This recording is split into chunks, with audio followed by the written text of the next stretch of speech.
இன்னைக்கு ஆண்டவர் உங்களோடு பேசணும் அப்படின்னு தேவ சமூகத்தில் நான் காத்திருக்கும் போது எனக்கு ஒரு வார்த்தை ஒரு வரியை கர்த்தர் நினைப்பூட்டினார். ஹல்லேலூயா. ஆமாம், இது வரைக்கும் இந்த வரியிலிருந்து நான் பேசினதில்லை பெண்கள் கூட்டத்திற்கு. அப்போ ஆண்டவர் இன்றைக்கு நம்ம மத்தியில் ஒரு புதிய காரியத்தை செய்ய போகிறோம். ஹல்லேலூயா. நம்ம எல்லாருக்குமே தெரிஞ்ச ஒரு பகுதி தான், பெண்களுக்குரிய பகுதி தான். ஆனால் அதில் இருக்கிற ஒரு வசனத்தை மட்டும் நம்ம வாசிக்கலாம். எடுத்தவர்கள் எனக்காக வேகமாக சத்தத்தை உயர்த்தி நீதிமொழிகள் 31ஆம் அதிகாரம் 18ஆம் வசனத்தினுடைய கடைசி பகுதியை வாசிப்போம். இரவிலே அவள் விளக்கு அணையாதிருக்கும். ஹல்லேலூயா. ஆமென். ஆண்டவர் எனக்கு நினைப்பூட்டி என்னுடைய இருதயத்தில் வைத்த ஒரு வார்த்தை என்னன்னா, அவள் விளக்கு அணையாதிருக்கும். ஹல்லேலூயா. எத்தனை பேர் ஆமென்னு சொல்வீங்க? ஆண்டவர் சொன்ன வார்த்தை, இந்த வசனம் என்ன சொல்லுதுன்னா, அவள் விளக்கு அணையாது இருக்கும். எத்தனை பேர் இன்னைக்கு நம்புறீங்க என் விளக்கு அணையாத விளக்கு? ஹல்லேலூயா. ஆமென். அங்க ஒரு வார்த்தை முன்னாடி இருக்கு, இரவிலே. இரவிலே அவள் விளக்கு என்ன பண்ணாதா? அணையாது இருக்கும். கர்த்தர் இன்றைக்கு ஆண்டவர் என்னுடைய இருதயத்தில் வைத்து அனுப்பின ஒரு வார்த்தை என்னன்னா, தேவன் சில மங்கி எரிகிற திரிகளை எல்லாம் இன்றைக்கு கர்த்தர் என்ன பண்ண போறாரு? ஹல்லேலூயா. எத்தனை பேர் நம்புறீங்க? ஆமாம், அணைகிற மாதிரி தான் இருக்குது இந்த விளக்கு. ஏன்னா அந்த அளவுக்கு காற்று அடிக்குது, அந்த அளவுக்கு போராட்டங்கள். பொதுவாகவே நம்ம வாழ்க்கை நல்லா இருக்கும் பொழுது நமக்கு ஜெபிக்கிறதுக்கு ஒரு உற்சாகமாக இருக்கும், கர்த்தருடைய ஆலயத்துக்கு போகிறதுக்கு ஒரு உற்சாகமாக இருக்கும், தேவ சமூகத்துக்கு வரத்துக்கு ஒரு உற்சாகமாக இருக்கும். நல்லா ஜெபிப்போம், நல்லா ஆராதிப்போம், நல்லா கொடுப்போம், நம்மளால் முடிஞ்ச ஊழியத்தை தேவாலயத்தில் செய்வோம். ஆனால் எல்லாமே செய்தும் கூட நம்முடைய வாழ்க்கையில் பிரச்சனைகள் காணப்படும் பொழுது நிச்சயமாக ஒரு சோர்வு நமக்கு வரும். இல்லை எனக்கு வந்ததே இல்லை அப்படின்னு சொல்வீங்களா? வருதா இல்லையா? நம்முடைய லைஃப்பில் நிறைய பேருடைய வாழ்க்கையில் ஒரு சோர்வு காணப்படுது. ஆனால் இன்றைக்கு கர்த்தர் உங்களை எழுப்ப போகிறார். எத்தனை பேர் நம்புறீங்க? ஹல்லேலூயா. இன்றைக்கு கர்த்தர் உங்களுக்குள்ள வைக்க போகிற அந்த அக்கினி எத்தனை காற்று அடித்தாலும், எவ்வளவு புயல் வந்தாலும் இந்த விளக்கை யாராலையும் அணைக்க முடியாது. ஹல்லேலூயா. ஒரு அணையாத விளக்கை கர்த்தர் இன்றைக்கு என்ன பண்ண போகிறார்? ஏற்ற போகிறார். ஆமென். சும்மா நம்ம யோசிச்சு பாருங்க, சாதாரணமாக ஒரு காற்று அடித்தாலே ஒரு விளக்கு என்ன பண்ணிடும்? அணைஞ்சு போயிடும். ஆனால் இந்த காட்டுத்தீன்னு ஒன்று இருக்குது, அது தெரியுமா? எத்தனை பேருக்கு தெரியும் காட்டுத்தீ? பார்த்துருக்கீங்களா? இந்த காட்டுத்தீ கொஞ்சம் இடத்துல சும்மா என்ன பண்ணோம்? எரிஞ்சிட்டு இருக்கும். இப்போ இந்த தீயை காடு முழுசும் அனுப்புனது யார் சொல்லுங்க? காற்று தான். கரெக்டா இல்லையா? காற்று அடிக்க அடிக்க தான் இந்த தீ என்ன பண்ணுச்சு? ஃபுல்லாக பரவுச்சு. அப்படி தான் நீங்களும் நாங்கணும். இந்த உலகத்தில் உள்ளவர்களுக்கு பிரச்சனை வந்த உடனே அவர்கள் விளக்கு அணைஞ்சிரும், அவங்க விளக்கு மங்கி எரிய ஆரம்பிக்கும். ஆனால் உங்களுக்கும் எனக்கும் அப்படி இல்லை. காற்று அடிக்கும்போது தான் இன்னும் அதிகமாக பரவும். எத்தனை பேர் ஆமேன்னு சொல்கிறீங்க? உண்மைதானே? அந்த பிரச்சனை தானே நம்மளை ஜபிக்கிறவங்களா மாத்துச்சு. அந்த போராட்டம் தான் நம்ம சபைக்கு கொண்டு வந்துச்சு. அந்த பிரச்சனை வரலன்னா வந்திருப்போமா இங்கே? இல்லை. நம்ம வாழ்க்கையில் எத்தனை பேர் நம்புறீங்கன்னு எனக்கு தெரியல, நம்ம வாழ்க்கையில் கர்த்தர் அனுமதித்த எல்லாம் நன்மைக்கு. உண்மையா? எல்லாமே நன்மைக்கு. நம்ம பார்வைக்கு அது தீமையாக இருந்தால் கூட, அது ஒரு பெரிய அலை போல் நம்ம மேலே மோதி அடித்தா கூட, அந்த அலை கொண்டு வந்து கர்த்தருடைய பாதத்தில் நம்மளை சேர்த்துருச்சு. ஹல்லேலூயா. அப்போ எல்லாமே நல்லது. சொல்லுங்களேன், எல்லாமே. இந்த ஆவிக்குரியவர்களுக்கு ஒரு வித்தியாசம் இருக்குது. நான் கிறிஸ்தவர்கள்னு சொல்ல மாட்டேன். பொதுவாக கிறிஸ்தவர்களாக இருக்கிறத விட ஆவிக்குரியவர்களாக நம்ம மாறணுன்றதான் தேவனுடைய விருப்பம். ஹல்லேலூயா. இந்த ஆவிக்குரியவர்கள் எப்படிப்பட்டவர்கள் அப்படின்னா, அவர்கள் சகலத்தையும் நிதானித்து அறிவார்களாம். ஹல்லேலூயா. இந்த ஒரு பிரச்சனை நம்முடைய வாழ்க்கையில் வந்தாலோ, ஒரு தோல்விகள் நம்முடைய வாழ்க்கையில் வந்தாலோ, இல்லை ஒரு ஏமாற்றங்கள், ஒரு இழப்புகள் ஏதாவது வந்தாலோ, ஒரு ஆவிக்குரியவங்க ஒரு பிரச்சனை எப்படி பார்ப்பாங்க அப்படின்னா, அதை ஆராய்ந்து நிதானித்து பார்ப்பாங்க. ஆமென். இப்போ நம்ம இங்கே ஒரு மாமியார் கேரக்டர் பார்த்தோன்னு, என்ன பண்ணாலும் குறை சொல்லிக்கிட்டே இருப்பாங்க, ஏதாவது ஒன்று பேசிக்கிட்டே இருப்பாங்க. அவங்க சொன்ன மாதிரி என் பையனுக்கு இங்கே கேட்டாங்க, என் பையனுக்கு அங்கே கேட்டாங்க, உனக்கா கட்டி கொடுத்தேன், இப்படிலாம் சொல்லிட்டே இருப்பாங்க. அப்படியெல்லாம் ஒரு சில, ஏன்னா இதோடைய எஃபெக்ட் எல்லாம் அவங்களே அழகாக அதை சொல்லிட்டாங்க. என்ன எஃபெக்ட்டு? சீரியல் எஃபெக்ட் தான். அதை பார்த்து பார்த்து அதே மாதிரி ஒரு குணம் நம்ம அந்த வார்த்தைகள் நம்முடைய வாய்களில் என்ன பண்ண ஆரம்பிக்குது? வர ஆரம்பிக்குது. அப்படி பேச பேச நம்முடைய வாழ்க்கையில் ஒரு சோர்வு வர ஆரம்பிக்குது. ஆமாம் தானே? சில நேரத்தில் இந்த அம்மா பேசிக்கிட்டே இருக்கிறாங்களே, எப்போ பார்த்தாலும் நம்மளை குறை சொல்லிக்கிட்டே இருக்காங்களே அப்படின்றது ஒரு சாதாரண பார்வை. இல்லை, ஒரு ஆவிக்குரிய ஒரு ஸ்திரீ அதை பார்த்தானா இல்லை, இந்த வார்த்தை என்னை மனமடி வாக்குறதுக்காக வர்ற வார்த்தை. இது அவங்க இல்லை, அவங்களுக்கு பின்னணியில் என்ன மனமடி வாக்கு பிசாசு என்ன பண்ணுறான்? அவங்க வாயை, அவங்கள நம்ம கோச்சிக்க மாட்டோம், அவங்கள நம்ம என்ன பண்ண மாட்டோம், கடிந்து கொள்ள மாட்டோம். அவங்களுக்கு பின்னாடி இருக்கிற ஸ்பிரிட்டு. அல்லேலூயா. எத்தனை பேர் ஆமேன்னு சொல்கிறீங்க? இன்றைக்கு நிறைய பெண்கள் சோர்ந்து போகிறதுக்கான காரணம் என்னென்னா, அவங்களுக்கு ஆவியின் கண்கள் இல்லை. மாம்ச கண்கள்லேயே பிரச்சனையை பார்க்கறதுனால மற்றவர்களைப் போலவே நம்மளும் பிரச்சனைகளை கையாளுறோம். ஆனால் ஆவிக்குரியவர்கள் எப்படி கையாளணும் தெரியுமா? இது என்ன ஸ்பிரிட், இது என்ன பிரச்சனை, இதுக்கு பிரச்சனை என்ன, பின்னாடி என்ன இருக்குது, இதோடைய நோக்கம் என்ன? நான் உங்களுக்கு சொல்கிறேன், நம்ம தான் சும்மா ஜெபிப்போம், பொதுவாக இது பண்ணுவோம். ஆனால் பிசாசு எப்பவுமே டார்கெட் பண்ணி ஸ்ட்ராட்டஜிக்கலாக தான் எதையுமே செய்வான். அவன் சும்மா என்ன பண்ண மாட்டான், ஃப்ளூக்லலாம் அடிக்க மாட்டான். அவன் அடிக்கிறான்னா டார்கெட். அந்த வார்த்தையை பேச வைக்கிறானா ஒரு நோக்கம், அந்த கிரியை நம்ம வாழ்க்கையில் செய்ய வைக்கிறானா ஒரு நோக்கம். அந்த நோக்கத்தை அறிந்து கொள்ளுகிற ஒரு ஆவிக்குரியவர்களாய் கர்த்தர் நம்மை மாற்றப் போகிறார். அல்லேலூயா. ஒரு விளக்கு எரியணும்னா அந்த விளக்குக்கு என்ன வேணும்? ஆமாம் தானே? அதுதான் உங்கள் மேலே இருக்கிற அபிஷேகம். அல்லேலூயா. ஆமென். கர்த்தருடைய வேதம் 92 சங்கீதம் 10 சொல்லப்பட்டிருக்கு, ஒரு புது எண்ணெயால் நீர் என்னை அபிஷேகம் பண்ணுகிறேன். ஆமென். எத்தனை பேருக்கு இன்னைக்கு அந்த அபிஷேகம் வேணும்? புது எண்ணெயின் அபிஷேகம். இது வரைக்கும் நீங்கள் எரிஞ்சிங்க. அல்லேலூயா. இரவா இருந்தால் கூட வெளிச்சம் தருகிற ஒரு அனுபவம் தான் ஆவிக்குரிய பெண்கள். அல்லேலூயா. உங்களை கர்த்தர் எப்படி மாற்ற போகிறார்னா, அது இரவு தான், ஆனால் அவங்க விளக்கு அணையாது. அது ஒரு இருளான சூழ்நிலைமை தான், ஆனால் அந்த விளக்கு அணையாது. உங்களுக்குள்ள கர்த்தர் இன்றைக்கு ஏற்ற போகிற ஒரு விளக்கு, உங்கள் மேலே கர்த்தர் ஊற்ற போகிற ஒரு எண்ணெய், இந்த அபிஷேகமும் இந்த அக்கினியும் உங்களை என்ன செய்ய போகுதுன்னா, இருளிலே பிரகாசிக்கிறவர்களாய் வைக்க போகுது. அல்லேலூயா. உங்களை சுற்றிலும் எல்லாம், உலகத்தை சுற்றிலும் காரிருள் மூடும், அப்படிதானே வசனம் சொல்லுது. ஆமாம். இந்த காலத்தில் கடைசி காலமாக இருக்கிறதுனால நம்ம நினைக்கிறத விட பெரிய போராட்டங்கள், நம்ம அப்பா அம்மா சந்தித்ததை விட, உங்கள் அம்மா சந்தித்ததை விட, உங்கள் அம்மாவுக்கு உங்களை வளர்க்குறதுல எவ்வளோ சேலஞ்ச் இருந்ததோ அதை விட 100 மடங்கு நீங்கள் உங்கள் பிள்ளை வளர்க்குறதுல சேலஞ்ச் இருக்கும். ஆமாம். உங்கள் பிள்ளைங்க அதை விட பல மடங்கு சேலஞ்ச். இப்போ இந்த காலத்தில் நம்ம வாலிப பிள்ளைகளுக்கு லவ் பண்ணக்கூடாது, அது ஒரு சேலஞ்ச். நம்ம பிள்ளை யாரும் என்ன பண்ணிடக்கூடாது, நேசித்து அவ சித்தத்தின்படி அவ விருப்பத்தின்படி எதையும் ஒன்று செஞ்சிடக்கூடாது, அது உங்கள் சேலஞ்ச். ஆனால் உங்கள் பிள்ளை இருக்காங்க பாருங்கள், அவங்க வளர்க்கும் போது பையனை பொண்ணு கல்யாணம் பண்ணிக்கணும், அப்படி வளர்க்க வேண்டியதாக இருக்கும். அதை யோசிக்கணும். இப்போல்லாம் லவ் பண்ணுறதை பற்றி தான் நம்ம யோசிக்கிறோம். இப்போ ஆனால் ஆணும் பெண்ணும் காலம் எப்படி மாறிக்கிட்டு இருக்குல்ல, எவ்வளோ மோசமான நிலைக்கு போயிட்டுருக்கு. ஆனால் கர்த்தர் சொல்கிறார், இருள் தான், இரவு தான், ஆனால் அவ விளக்கு அணையலை. அல்லேலூயா. எத்தனை பேர் ஆமேன்னு சொல்லுவீங்க? அவள் விளக்கு அணையாது இருக்கும்னு சொல்ல, இரவிலே அவள் விளக்கு அணையாது இருக்கும்.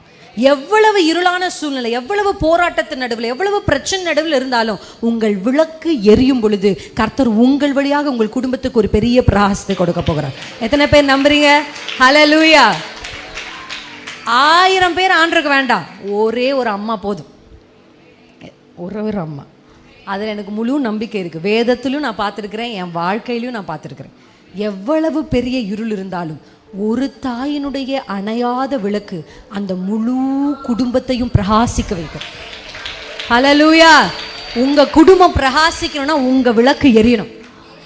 உங்க குடும்பம் வளர்ந்து கர்த்தருக்கு முன்பாகவும் இந்த உலகத்துக்கு முன்னாடி உங்களை வெட்கப்படுத்தின மனுஷருக்கு முன்னாடி நான் நின்று காமிக்கணும் அப்படின்னா உங்க விளக்கு அணையாது இருக்கணும். அல்லேலூயா. பிசாசு சொல்லுவான், பாரு உன் புருஷனை பாரு, உன் பிள்ளைகளை அதை பாட்டு சோர்ந்து போக பண்ணிக்கிட்டே இருப்பான். நீங்கள் அதெல்லாம் ஒரு பக்கம் இல்லை, என் விளக்கை நான் இன்னும் எரிய செய்யணும், என் விளக்கு எரியணும், நான் இன்னும் பிரகாசிக்கணும். உங்கள் ஒருத்தருடைய வெளிச்சம் யோசிச்சு பாருங்கள். ஒரு இருளான ஒரு ரூம்குள்ளே ஒரு விளக்கை கொளுத்தின உடனே அந்த ரூம் முழுசு என்ன ஆயிடுது, வெளிச்சம் வந்துடும். ஆமாம் தானே? வெளிச்சம் இருளை அப்படியே விழுங்கிரும். அல்லேலூயா. எத்தனை பேர் நம்புறீங்க? இன்னைக்கு கர்த்தர் உங்களுக்குள்ள கொடுக்க போகிற வெளிச்சமும் அந்த அக்கினியும் அந்த சத்துருவின் சகல கிரியையும் விழுங்க போகிறது. அது இருக்கிற இடம் தெரியாம போக போகுது. உன்னோடு போராடினவர்களை நீ தேடியும் காண மாட்ட. அல்லேலூயா. வெளிச்சம் வந்தா இருளை தேடினா கூட அந்த இடத்துல இருக்க. மத்தேயு 5ஆம் அதிகாரத்துல வாசிக்கும் பொழுது வேதம் ரொம்ப அழகா சொல்லியிருக்கு, நீங்க என்னவா இருக்கிறீங்க, உலகத்துக்கு வெளிச்சமா இருக்கிறீங்க. அப்ப அந்த வசனத்தை நம்ம வாசிச்சோம்னா அந்த வெளிச்சத்தை குறித்து என்ன சொல்லுதா, நற்கிரியைகள் சொல்லுதா. ஆமா, நற்கிரியைகள் அந்த வசனம் இருக்கு இல்லையா, நற்கிரியைகளை கண்டு அப்படின்னு இருக்கு. அப்ப வெளிச்சத்திற்கு வேதம் எதை அடையாளமா சொல்லுதுன்னா நற்கிரியைகளை அடையாளமா சொல்லுது. ஹல்லேலூயா. இப்போ உங்க வெளிச்சத்தை ஒரு இருளான காலகட்டத்தில் எல்லாருடைய வாழ்க்கையிலும் வேத புத்தகத்திலும் அங்கங்க பார்த்தீங்கன்னா ஒரு அந்தகாரம், ஒரு இரவு. பகல்னு ஒன்று இருந்தால் இரவுன்னு ஒன்று இருக்குதான் செய்யும். என் வாழ்க்கையில் இரவையே பிரச்சனையே நான் பார்த்ததில்லை அப்படின்னு இங்கே ஒரு சகோதரி கூட எழுந்து நின்று சொல்ல முடியாது. ஆமாவா இல்லையா? எல்லாவற்றுக்கும் ஒரு காலம் உண்டுன்னு வேதம் சொல்லு. அழ ஒரு காலம் உண்டு, நகைக்க ஒரு காலம், விதைக்க ஒரு காலம் உண்டு, அறுக்க ஒரு காலம். எல்லாவற்றுக்கும் கர்த்தர் ஒரு காலத்தை வைத்திருக்கிறார். இந்த காலகட்டத்தை அறிந்து கொள்கிற நம்ம இந்த வேத புத்தகத்தில் ஒரு சில பெண்கள் எப்படி இரவுல வெளிச்சம் வீசுகிறவளா இருந்தாங்க, இருளான நாட்களில் அவங்க வெளிச்சத்தை எப்படி அவங்க பிரகாசிக்க செய்தாங்க அப்படின்றத நம்ம தெரிஞ்சுக்க போகிறோம். வேத புத்தகத்தில் யாத்திராகம புத்தகம் 2ஆம் அதிகாரம் 1-3 வரையும் நம்ம எல்லாருக்கும் தெரிந்த ஒரு சகோதரி. ஆனால் அவங்க பேர் நிறைய பேருக்கு தெரியாது. எத்தனை பேருக்கு அவங்க பேர் தெரியும்? மோசேயுடைய தாய் அம்ரா. ஓகே, மோசேயோட அப்பா பேர் அது. ஓகே, இப்போ மோசேயுடைய தாயினுடைய பெயர் நேரடியாக இங்கே கொடுக்கப்படலைனாலும் மோசேயினுடைய தாயினுடைய விளக்கை குறித்து நம்ம இன்னைக்கு பார்க்க போகிறோம். ஒரு இருளான காலகட்டத்துக்குள்ளே இஸ்ரவேல் ஜனங்க இருக்கிறாங்க. ஹல்லேலூயா, ஆமென். ஒரு இருளின் காலகட்டம்னா என்னன்னா, ஒரு அந்நிய ராஜாவுக்கு கீழே என்ன பண்ணுறாங்க, அவங்க இருக்கிறாங்க. எத்தனை வருஷம்? 400 வருஷத்துக்கு மேலாக பாடுகளும் உபத்திரவங்களும் போராட்டங்களையும் சந்தித்து கொண்டிருக்கிறாங்க. இப்படிப்பட்ட ஒரு இருண்ட காலத்தில் வாழ்ந்து கொண்டிருந்த நேரத்தில் பிரச்சனைகள் இன்னும் அதிகரிக்கிற மாதிரி ஆண் பிள்ளைகளை எல்லாம் எதில் போட்டு கொள்ளணும்? நதியில் போடணும். இதை நீங்கள் கொஞ்சம் கற்பனை பண்ணி பாருங்கள். இந்த காலத்தில் இப்படி ஒரு சட்டம் வந்தால் நீங்கள் கொஞ்சம் யோசிச்சு பாருங்கள் எப்படி இருக்கும்னு. சும்மா நம்ம பைபிளை படிக்கும்போது அப்படியே ஒரு கதையை போல் படிக்கிறத விட அதை உணர்ந்து கொஞ்சம் யோசித்து பார்த்தா ஒவ்வொரு பெண்களுக்கும், ஏன்னா நிறைய பெண்கள் தான் கூட என்ன பண்ணிடலாம், நான் செத்தாலும் பரவாயில்ல என் புள்ள வாழணும்னு நினைக்கிற பெண்கள் தான் என்னது இப்போ இருக்கிறாங்க. ஆனால் ஒரு சில பெண்கள் அப்படி கிடையாது. இப்போ ரொம்ப காலம் மாறி போச்சு, அன்பெல்லாம் குறைஞ்சி போன ஒரு காலத்துக்கு நம்ம வந்திருக்கிறோம். வேதத்தில் நம்ம பார்க்கும்போது ஒவ்வொரு பெண்களும் என்ன செய்யணும் அப்படின்னா, தனக்கு பிறந்த ஆண் குழந்தைய கொண்டு போய் என்ன பண்ணும், நதியில் போடணும். இது எல்லாருக்கும் கொடுக்கப்பட்ட ஒரு இருண்ட காலத்தில் வந்த ஒரு கட்டளை. ஆனால் இந்த ஸ்திரியை குறித்து நம்ம வாசிக்கும் பொழுது 3 மாதம் வரைக்கும் மோசே என்ன பண்ணிட்டு இருந்தா, ஒளித்து வைத்திருந்தா. ஆனால் அதுக்கப்புறம் ஒளிச்சு வைக்க முடியல. ஐ திங்க் சத்தம் வர ஆரம்பிச்சிச்சுன்னு நினைக்கிறேன். அது வரைக்கும் அவர் மோசே சும்மா கியான்னு அழுதுருப்பாரு. அந்த சத்தத்தை என்ன பண்ணிக்கலாம், கண்ட்ரோல் பண்ணிக்கலாம். 3 மாதம் கழித்து கத்த ஆரம்பிப்பாங்க, ஒரு சத்தம் வரும் இல்லை. இவ்வளோ நதியில் தான் போட்டா. ஆனால் நதியில் ஒரு பெட்டியை செஞ்சு போடணுன்ற ஒரு ஞானம் இருக்குது பாருங்கள். எத்தனை பேர் ஆமேன்னு சொல்கிறீங்க? ஹல்லேலூயா. இன்றைக்கு அந்த வெளிச்சத்தை கர்த்தர் உங்களுக்கு தரப்போகிறார். ஹல்லேலூயா. அந்த ஞானமோடு கிரியை செய்கிற நற்கிரியைகளை கர்த்தர் உங்களுக்குள்ளே வைக்க போகிறார். ஆமாம். நீங்கள் செய்கிற சின்ன விஷயம் தான். அவனும் பெருசாக எதையும் செய்யலை. அவளால் கத்தியை எடுத்துகிட்டு போயிட்டு பயங்கரமான வில்லெல்லாம் எடுத்துகிட்டு போயிட்டு ராஜாவுக்கு முன்னாடி நின்று நான் என் பிள்ளையை தரமாட்டேன் அப்படிலாம் சண்டை போட முடியாது. ஆமாம் தானே? நிறைய நேரத்தில் நீங்கள் சண்டை போட்டு செய்ய முடியாததை நீங்கள் செய்கிற அற்பமான சின்ன காரியங்களின் வழியாக கர்த்தர் பெரிய காரியத்தை செய்வார். அல்லேலூயா. நீங்கள் யோசிச்சு பாருங்கள், அன்னைக்கு போய் அந்த அம்மா நின்று சண்டை போட்டிருந்தா கூட மோசே அரண்மனையில் வளர்ந்துருக்க முடியாது. அல்லேலூயா. ஆனால் வேத புத்தகம் சொல்லுது அவளால் என்ன முடியுமோ, நான் இன்றைக்கு உங்களுக்கு சொல்கிறேன், உங்களால் என்ன முடியுமோ அந்த கிரியைகளை நற்கிரியைகளை நீங்கள் செய்ய ஆரம்பிச்சிங்கன்னா அதன் வழியாக கர்த்தர் பெரிய காரியங்களே செய்வார். அல்லேலூயா. நான் என்னென்னமோ போராடி பார்த்தேன், நான் என்னென்னமோ பண்ணி பார்த்தேன், யாரையோ கொண்டு வந்து பார்த்தேன், எதுவுமே நடக்கலை, மாற்றங்கள் இல்லை அப்படின்னு நீங்கள் சொல்கிறீங்களா?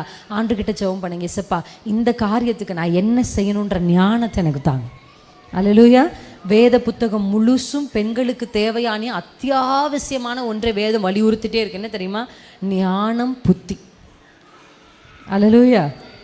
நீங்கள் ஜெபிக்க வேண்டியது, நம்ம நிறைய விஷயத்துக்காக ஜெபிப்போம். நிறைய பெண்கள் ஆண்டவரே தேசத்துக்காக ஜெபிப்போம், உலகத்துக்காக ஜெபிப்போம், மனுஷர்களுக்காக ஜெபிப்போம், குடும்பத்திற்காக ஜெபிப்போம். நான் எப்பவுமே சொல்லுவேன், முதல்ல உங்களுக்கு ஜெபிங்க. என்ன ஜெபிக்கணும்? ஆண்டவரே எனக்கு ஞானம் தாங்க. நான் யோசிச்சு பாருங்கள், உங்கள் லைஃப்பில் நீங்கள் சந்தித்து கொண்டிருக்கிற சில பிரச்சனைக்கான காரணம் நம்ம மதியீனமாக செய்த சில கிரியைகள் தான், நம்ம தெரியாமல் எடுத்த ஒரு சில முடிவுகள் தான். உண்மையா இல்லையா? நீங்கள் உங்கள் வாழ்க்கையை ஆராய்ஞ்சு பார்த்தா எப்போவுமே எல்லா பிரச்சனைக்கும் யாரோ ஒருத்தர் காரணம் இல்லை. எல்லா பிரச்சனைக்கும் அவங்க தான் காரணம், எல்லா பிரச்சனைக்கும் பிசாசு தான் காரணம், இவங்க தான் காரணம், அவங்க தான் காரணம் அப்படின்னு நம்ம கை காண்பிக்கிறத நிறுத்தி விட்டு கொஞ்சம் ஆராய்ந்து பார்த்தா, நான் ஒருவேளை அன்றைக்கு பேசாமல் இருந்தா, நான் ஒருவேளை அன்றைக்கு அதை செய்யாமல் இருந்தா, நான் ஒருவேளை அந்த முடிவை எடுக்காமல் இருந்தா, ஒருவேளை என் வாழ்க்கை இங்கே இருந்திருக்காது. ஆமாம் தானே? நிறைய இப்போ பெண்கள் கூட்டத்தில் எனக்கு பெண்கள் கூட்டத்தில் பேச ரொம்ப பிடிக்கும். ஏன்னா பெண்கள் சும்மா கொஞ்சம் பேசினாலே அல்லேலூயா ஆமேன் அப்படி ரொம்ப உற்சாகப்படுத்துவாங்க. பெண்கள் வந்து நல்லா ஜெபிப்பாங்க. நிறைய பேர் சபைக்கு, எந்த சபைக்கு போனாலும் ஆண்களை விட பெண்கள் கூட்டம் அதிகமாக இருக்கும். பெண்கள் நிறைய ஜெபிக்கிறவர்களாக இருப்பாங்க, வேதத்தை வாசிக்கிறவர்களாக இருப்பாங்க. மெஜாரிட்டி ஒரு குடும்பத்தில் ஒரு அம்மாவுடைய ஜெபம் தான் என்ன பண்ணும், அதிகமாக இருக்கும். ஆனால் இந்த ஜெபங்களை எல்லாம் தாண்டி கிரியைகள்னு வரும்பொழுது நம்ம கோட்டை விட்டுருவோம். கரெக்டாக ஜெபம் பண்ணுவோம், ஆனால் ஜெபிச்சுட்டு வந்து நம்ம ஆக்ஷனுக்கும் ஜெபத்துக்கும் சம்மந்தமே இல்லை. அதை உணர்ந்துருக்குறீங்க. ஆண்டவரே குடும்பத்துக்கு சமாதானத்தை தாரும்னு முழங்கால் படிட்டு 1 மணி நேரம் ஜெபிச்சது நம்ம தான். ஆனால் வந்த உடனே கிச்சனில் பாத்திரத்தை உருட்டி நம்ம கணவரை கோவப்படுத்துறது யாரு? அதே நம்ம தான். அம்மாவா இல்லையா? நம்ம ஜெபிப்போம், ஆனால் கிரியைகள்னு வரும் பொழுது, முடிவுகளை எடுக்கும் பொழுது சரியா. இப்போ நான் சமீபத்தில் ஒரு சகோதரியை மீட் பண்ணேன். அவங்க சொன்ன விஷயம் வந்து எனக்கு ரொம்ப எப்படி சொல்கிறது, அது வந்து எனக்கு ரொம்ப வேதனையும் கொடுத்துச்சு. எப்படி இப்படி இருக்காங்கன்ற ஒரு யோசனையும் கொடுத்துச்சு. நான் தற்செயலாக அவங்கள பார்க்கும்போது அவங்க ஒரு ஹாஸ்பிட்டலில் நான் மீட் பண்ணேன். நான் அவங்க வீடியோலாம் பார்த்துருக்கிறேன். சிஸ்டர், எனக்கு ரொம்ப பிளெஸ்ஸிங்காக இருக்குது. நான் வந்து ஒரு ஆவிக்குரிய சபைக்கு போயிட்டு இருந்த பொண்ணு தான். நான் என் அம்மா வந்து ஒரு ஆவிக்குரிய திருச்சபைக்கு தான் போயிட்டு இருந்தோம். ஆனால் என்ன அங்கே பிரச்சனை நடந்துச்சு அப்படின்னா, எங்கள் பெரியம்மா சொன்னாங்க இந்த பையனை கல்யாணம் பண்ணிக்கோன்னு. எங்கள் அம்மாவும் கன்வின்ஸ் பண்ணி கர்த்தரை அறியாத ஒருத்தருக்கு எனக்கு கல்யாணம் பண்ணி வச்சுட்டாங்க. அந்த பொண்ணு சொல்லும் போதே கண்ணெல்லாம் கண்ணீர். இன்னைக்கு என் கணவர் என்ன பண்ண மாட்டேங்கிறாரு, என்னை சர்ச்சுக்கு அனுப்ப மாட்டேங்கிறாரு. ஆனால் எங்கள் அம்மா இப்போ சர்ச்சுக்கு தான் போயிட்டுருக்காங்க, எங்கள் ஆவிக்குரிய சபைக்கு தான் போயிட்டுருக்குறாங்க. ஆனால் நான் இங்கே கல்யாணம் பண்ணி வந்து சபைக்கு போகிறதில்ல. வீட்டில் அவ்வளோ பிரச்சனை, என் கணவர் ரட்சிக்கப்படணும், நீங்கள் ஜெபம் பண்ணுங்க. அல்லேலூயா. ஆவிக்குரிய சபைக்கு தான் போகிறாங்க, நல்லா ஜெபம் தான். இது வரைக்கும் அந்த அம்மா ஜெபம் தான் பண்ணிகிட்டு இருக்கிறாங்க. ஆனால் எடுத்த ஒரு முடிவு பாருங்கள். பெரியம்மா சொன்னாங்களாம், தாம் பெரியம்மா சொன்னாங்கன்றதுக்காக கொண்டு போய் கர்த்தர் ஜெபம் கரெக்டாக பண்ணுறோம், ஆலயத்துக்கு கரெக்டாக வர்றோம், நம்மளால் முடிஞ்சது கரெக்டாக பண்ணுறோம். ஆனால் கிரியைகள்னு வரும் பொழுது அந்த இடத்துல எங்கேயோ ஒரு இடத்துல நமக்கு விட்ட கோட்டை விட்டது தான் இன்றைக்கி நம்ம எவ்வளோ காலங்களை நம்ம இடத்துலேருந்து என்ன பண்ணிடுச்சு, பறிச்சு போட்டுருச்சு. இன்றைக்கி நான் யோசிக்கிறேன், எப்படி ஒரு ஆவிக்குரியவர் அப்படி முடிவு எடுக்க முடியும்? என் பிள்ளைக்கு தேவ சமூகத்தில் இருக்கிற ஒரு மகனை தான் நான் திருமணம் செய்வேன். கர்த்தருக்கு பயப்படுகிற ஆபிரகாம் சொன்னார், இந்த அந்நிய ஜனத்திலேருந்து என் பையன் இப்படியே கடந்தாலும் சரி, ஆனால் ஒரு நாளும் என் பையனுக்கு அந்நிய ஜனத்திலேருந்து என்ன பண்ணக்கூடாது, நீ பெண் கொள்ளக்கூடாது. அந்த வைராக்கியம் உள்ளத்தில் ஆபிரகாமுக்கு இருந்ததுனால கர்த்தர் எவ்வளோ அழகாக அந்த ரெபேக்கால கொண்டு வந்து அந்த வீட்டில் இணைச்சார் பாருங்க. அந்த பெண்ணை கொண்டு வந்து எப்படி இணைத்தார் பாருங்க. கர்த்தர் செய்வார். அந்த வைராக்கியமும் அந்த வாஞ்சியும் கிரியையில கோட்டை விடக்கூடாது. கர்த்தர் இன்றைக்கு நம்ம கிட்ட சொல்ற ஒரு விஷயம், அந்த அம்மா செய்தது அவங்களால இயன்ற ஒரு நாணர் பெட்டியை செய்து அதற்குள்ள தன் பிள்ளையை விட்டு நதியில விட்டாங்க. கர்த்தர் எவ்வளவு நேர்த்தியா, அதான் நம்ம ஆண்டருடைய டைமிங். நான் சொல்றேன், நீங்க ஆண்டருக்காக இவ்வளோ வைராக்கியமா இருந்த ஆண்டு உங்களுக்காக இவ்வளோ வைராக்கியமா இருப்பார். நீங்க ஆண்டருக்காக எடுக்கிற சின்ன முடிவுகள் கர்த்தருடைய சிங்காசனத்தை அசைச்சு அவர் உங்களுக்காக கிரியை செய்வார். எந்த மனுஷனும் உங்களுக்கு உதவி செய்யல, கர்த்தரே கிரியை செய்வார். எத்தனை பேர் நம்புறீங்க உங்க வாழ்க்கையில? என்னுடைய வாழ்க்கையில நானும் முடிவெடுக்க வேண்டிய பல தருணங்களுக்கு முன்னாடி நின்று இருக்கேன். அந்த இடத்துல யாருக்காகவும் நான் கன்வின்ஸ் ஆனதே இல்லை. அப்போ ஒருவேளை அவங்களுக்கு என் மேல கோபம் வந்திருக்கலாம், அப்போ ஒருவேளை அவங்களுக்கு என் மேல வருத்தம் வந்திருக்கலாம். என்ன இப்படி சொல்லிட்டா, என்ன இப்படி பேசிட்டா, குடும்பத்துக்காக கொஞ்சம் அட்ஜஸ்ட் பண்ண முடியாது, அப்படியெல்லாம் என்னை பத்தி என்ன வேணாலும் அவங்க பேசியிருக்கலாம். எனக்கு அதை பத்தி கவலை இல்லை. கர்த்தர் என்னோடு பேசினதை குறித்து தான் எனக்கு. அப்படி நான் நிற்கும் பொழுது ஒரு சில வருத்தங்கள் வந்தது உண்மைதான். ஆனால் இன்றைக்கு என் குடும்பம் என்னை பார்த்து பெருமைப்படுது. அல்லேலூயா. இன்னைக்கு என்னுடைய குடும்பம் பார்த்து சந்தோஷப்படுறாங்க. அல்லேலூயா.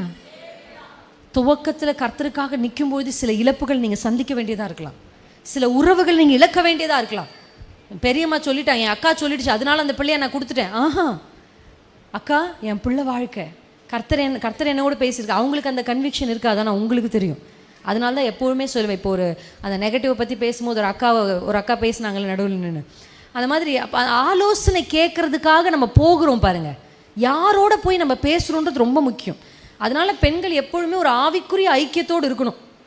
அந்த ஐக்கியங்கள் தான் உங்களை என்ன பண்ணணும்னா பலப்படுத்தும். நீங்கள் யாரோட பேசுகிறீங்க, ஒரு உலகத்தாரோ ஒரு புறஜாதியாரோ உங்களுக்கு சொல்கிற ஆலோசனை உங்கள் வாழ்க்கையில் ஒர்க் அவுட்டே ஆகாது.